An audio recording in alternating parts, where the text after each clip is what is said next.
Welcome to another Great Cow Basic demonstration. This one focuses on using the Uno board with Great Cow Basic. So an Uno board is supported within Great Cow Basic. It's a Mega 328p at 16 megahertz. That's quite important because that can't be changed with an Uno board. So though the chip runs faster, you have to run it at 16. Connectivity is extremely easy.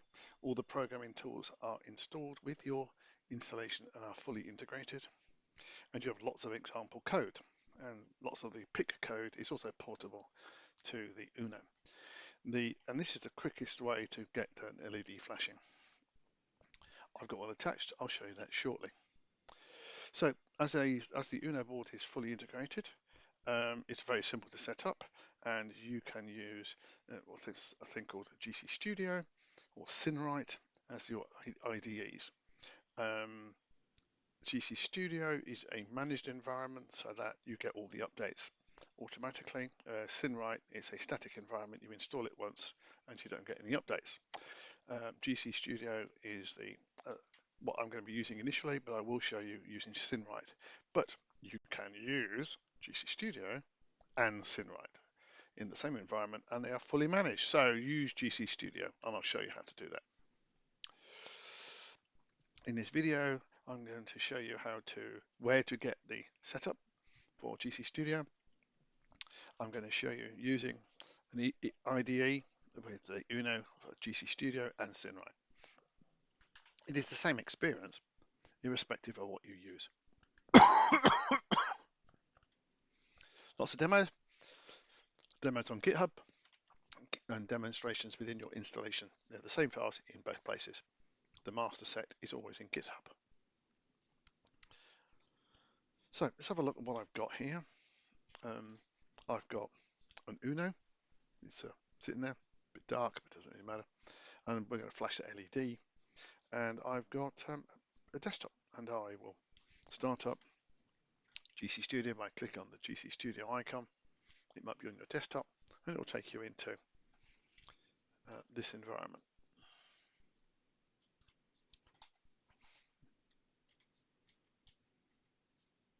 There we go.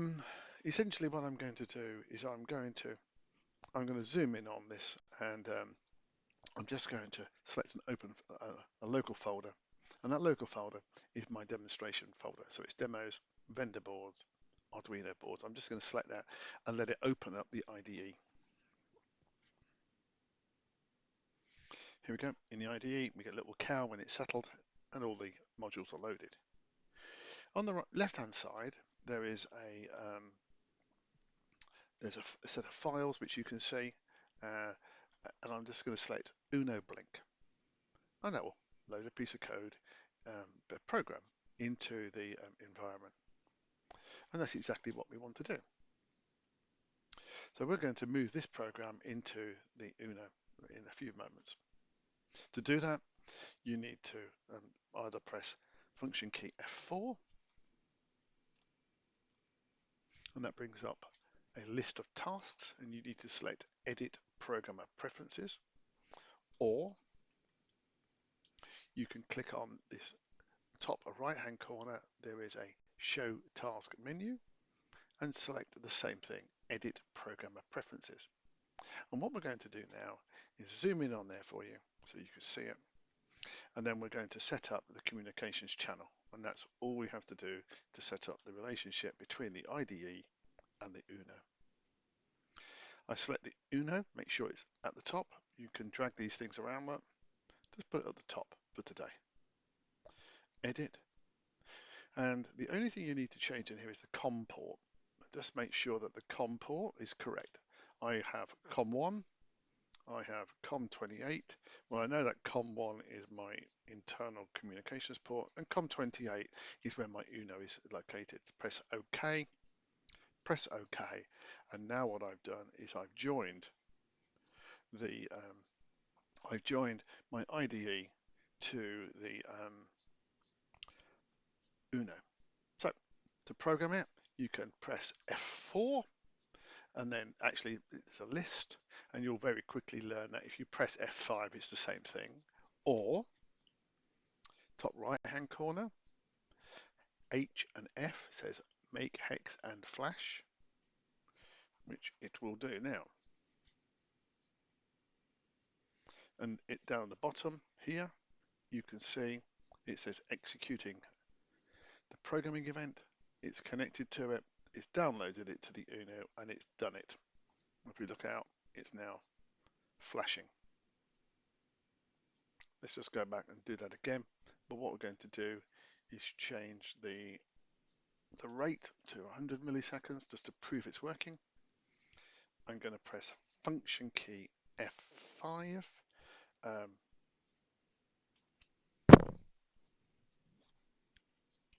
Function key F5.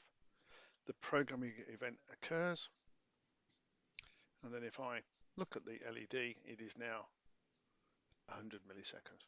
So there we have connecting the IDE to the Uno using the editor preferences. And we can select that if I remind you, task menu, edit programmer preferences, and we get into that interface. So let's look at that in SynWrite. Now I'm going to access SynWrite by using GCstudio. I'm going to select the tool, the little spanner, then I'm going to zoom in for you so you can see it, and I'm going to change my IDE to SynWrite. I'm then going to zoom out for you and press back. Now, when I open the IDE, it will open SynWrite. So I'm going to continue without code, and it takes me into SynWrite. And this is just the way it works. It's just a managed environment. So I'm going to open up that same demonstration. Hopefully there it is.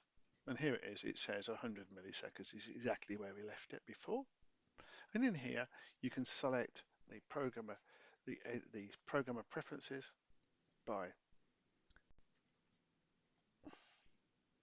pressing this icon here, which is called GCBasic. Let me zoom in for you. There we go. Here, edit programmer preferences, or you can go into IDE tools, GCP tools, edit programmer preferences, Control Alt E, and it will bring you into exactly the same user interface. It is no different. Arduino is at the top, edit, and it is still COM-port 28 because it's using exactly the same setup. Okay, okay, didn't change anything in reality. I'm just going to change this now to a different sort of program. I'm just going to flash that LED in an irregular pulse. I'm pressing function key F5. I'll do that again so you can see it on the video. Function key F5 flashes up the window. There's a programming event. If I look at the lab now, the LED is flashing irregularly. So that's what I wanted to show you. In recap, you have to essentially connect it through the edit programmer preferences and select the correct port. And that's all you have to do to get the Uno working. Let's just wrap that up then. That's using a board, using the Uno board with Great Cow BASIC. We'll call that a wrap.